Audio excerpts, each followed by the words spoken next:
Not too long ago, I studied overseas in Melbourne, Australia.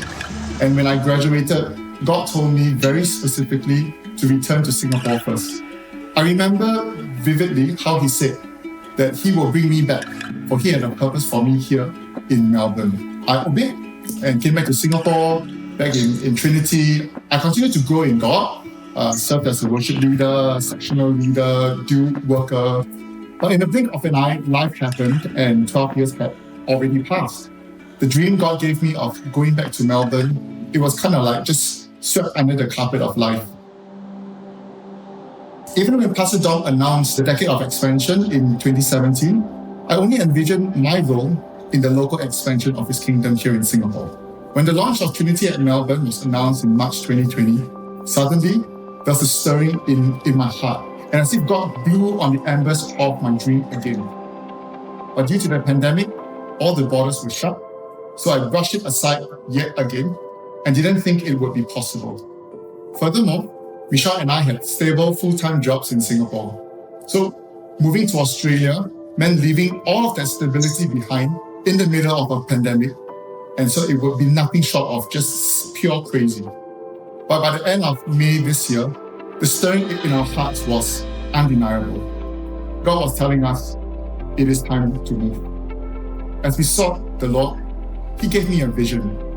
I saw Him standing in the future while I was standing in the present.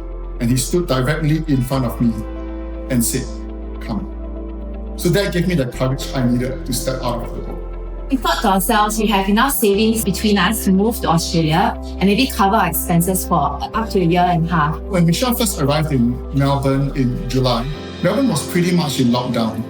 Jobs were extremely hard to come by. Our God of surprises sprang a surprise on me and told me not to stick to the original plan, but to take a leap of faith, quit my job now and move. I secured my flights and told my boss in Singapore that I was going to quit. When she heard the news, instead of accepting my resignation, my boss worked out a 6-month contract role for me here in Melbourne to continue working remotely for the Singapore office.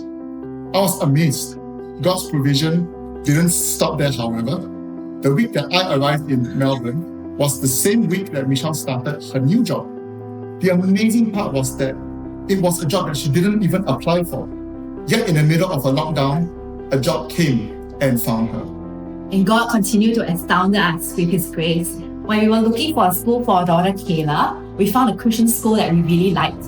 And despite having no vacancy for new students, they created another space just for her. Then we started looking for rental properties. There were more than 5 applicants for a rental we were looking at. But God's favor was upon us and the landlord chose us. The final thing that we needed was a car. But due to the microchip shortage worldwide, the average wait time for a new car is between 6 to 8 months. Yet when we approached a nearby car dealership, we were told we only needed to wait for 3 weeks to get the car that we wanted, in the exact color that we were looking for. Even though we abandoned our stable jobs in Singapore, God gave us an increase in our total monthly income. God is truly the one who is able to do exceedingly, abundantly, more than we can ask or imagine. I believe God has placed us in Trinity and Melbourne for a purpose. I'm now leading a connect group and Jeremy is serving wherever he is needed. It's very exciting to see God calling us for such a time as this. Right from the very beginning, God already saw the decade of expansion down the line and destined us to be part of His plans at Trinity and Melbourne, even in the middle of COVID-19. So His divine provision and leading is just simply undeniably amazing.